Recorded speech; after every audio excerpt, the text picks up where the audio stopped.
Back again with chapter 8 of The Road from Orion. Get a pic. Look at the pages real fast, y'all.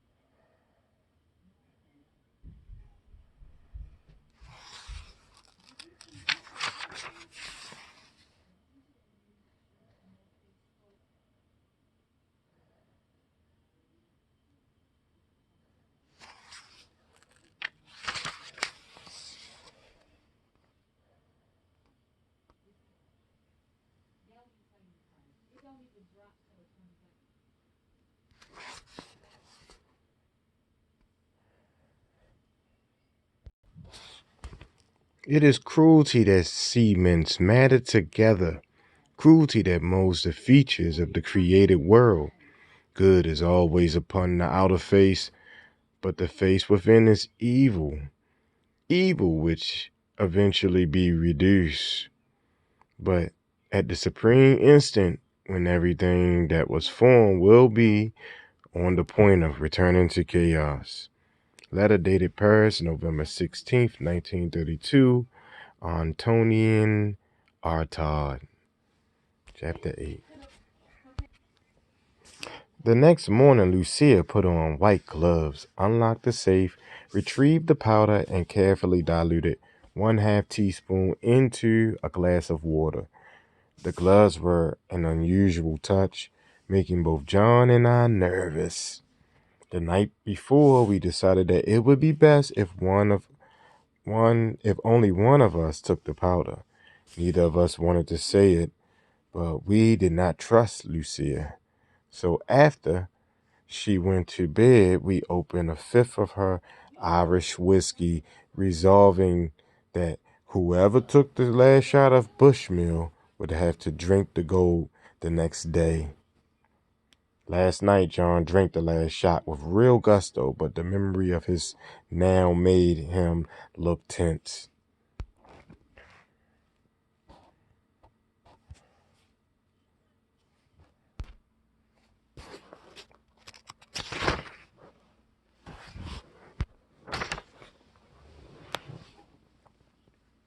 Badam doom. Badadadoom. Badapadoom. Badapadoom. As Paganini's violin heightened into a piercing squeal, I was struck with the terror of wrath and the ecstasy of love, bound as they were in a piano-violin clash of death that was breaking my reason, pushing my mind over the edge. Screaming, I reeled back with severe vertigo, and then the engorged flower from hell began to bleed, and the blood was vibrating everywhere, as if the red molecules had a life of their own. Just when I could no longer bear the rapid movement, the thick colors, the thunderous noise, and the bittersweet smell of blood, everything stopped as quickly as it began. A deadly calm hung over me as I watched a long tongue slither out of the poppy's blackened mouth, and then the tongue transformed into a black snake that wavered magically before my eyes. The taunting snake was talking to me. Words were coming out of his gruesome mouth, and I could hear the sounds. But I could not hear the sounds, rather. I could only sense an idea, a thought that creativity is akin to madness, as opium is akin to a gentle and constant orgasm. Captivated, I looked closer into the opaque blank eyes of the talking serpent, and then it hissed and struck my face. I quickly turned my head, but it was too late. The snake was stuck in my throat. I gagged instantly. The blood flower slavered like a ravenous red dragon. Morphine, morphine, as I inhaled its dark fragrance, wondering why I must know about madness and morphine, avoiding reason because it now made me panic. I stared at the bestel bloom and watched as the green iridescence from its leafy birth rose higher and higher, breeding more and more poppies too quickly in the garden. Paganini and Rachmaninoff were drowning in the Red Sea, the barbaric strength of their music thundering in my ear. The poppy horizon climbed faster and higher to monstrous proportions until the garden split, rippling in an oblique path its mad center. A gunshot blasted overhead, and I looked up like an angel of death. Her white albatross flew gracefully over the horde of orgasmic poppies and along the oblique path. My mind racked the music harsh notes and the increasing profusion of poppies. I focused on the albatross, following it along the oblique path. It reminded me of a stork. The idea brought a delicious sense of ease and peace, a strange elevation, my intellect, and a consciousness of power as I floated into an open pathway. Then, with a sudden rush of wind, one fiendish flower, as if I were as a whisper of air. No, rather, one fiendish flower burst before me, its black cold center sucking me up in a suffocating movement as if I were a wisp of air. Rachmaninoff's sinister piano staccato collapsed into a silent abyss as Paganini's love theme melted away.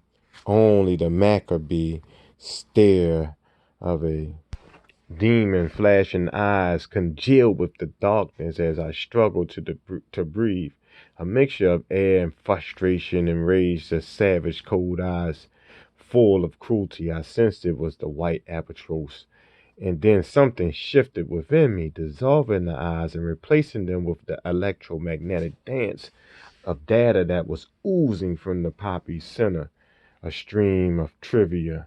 The poppy tightened its grip on me, squeezing hard, and the information oozed out at a slower rate. The German pharmacist Wilhelm Saturner first isolated morphine from opium in 1805, then named it after Morpheus, the Greek god of dreams. One ancient source claimed that Morpheus was skilled at mimicking any human form in a dream. Entranced, I slipped easily out of the poppy, tumbling to the Oriental carpet. Georgia O'Keeffe's god-awful painting loomed above me. Strange dream, I whispered half awake, and then I discovered that it was John I was looking at when I thought I saw an albatross. Lucille was soon next to him with a cold cloth for his head, but within seconds their faces were replaced by the horrid eyes of the albatross. I was compelled to find Coleridge's Rhyme of the Ancient Mariner in the book of the end table. Seeing the poem listed in the index, I immediately knew the story. Mariners go out to sea. Stupid mariners kill innocent albatross. Death haunts the ship in revenge. All die except for one lives to tell the story. Who lives to tell the story, rather. Something was pushing me to find out why Coleridge made the mariner kill the albatross. I succumbed to my habit of using reason and morality. Was the bird really evil? All it did was follow the ship and eat their food. Doesn't seem right that the mariner should just pick up the crossbow and shoot the poor bird. My intuition insisted that the white albatross was dangerous, evil in some way, deceiving. Something was driving me to find out why the bird was bad. But was it bad or good? I couldn't decide. What would have happened if the mariner had not killed the albatross? Knowing I had to go into the work itself, I quickly turned to the poem, watched the black print enlarge and everything whiten as I merged into the actual writing, and another vision. Immediately, I was cold. very cold. We were sailing north towards Xanadu, frost glittering in the gossamer, moonlight on the deck. The mates shivered as they prayed. Little did they know about the invisible God they praised, except that they were made in his image. We sailed on this sense of despair, uncommon in those who pray. The time passed in a way that made us think we were standing still. Unnaturally, a large dark shadow appeared in the cold mist, moving slowly towards us, slithering closer to the fog, until a large white albatross with kindly eyes landed on the mast. I had a horrible urge to the strange and friendly bird, for I was beginning to sense why the mariner wanted to kill it, although I could not quite put it into words. Just then the mariner walked up, shot the bird with his crossbow, to the horror of his shipmates, who quickly picked up the bird corpse and slung it around his neck like a scarf. From here on, the ship was at a standstill in the waters. No movement, no air current.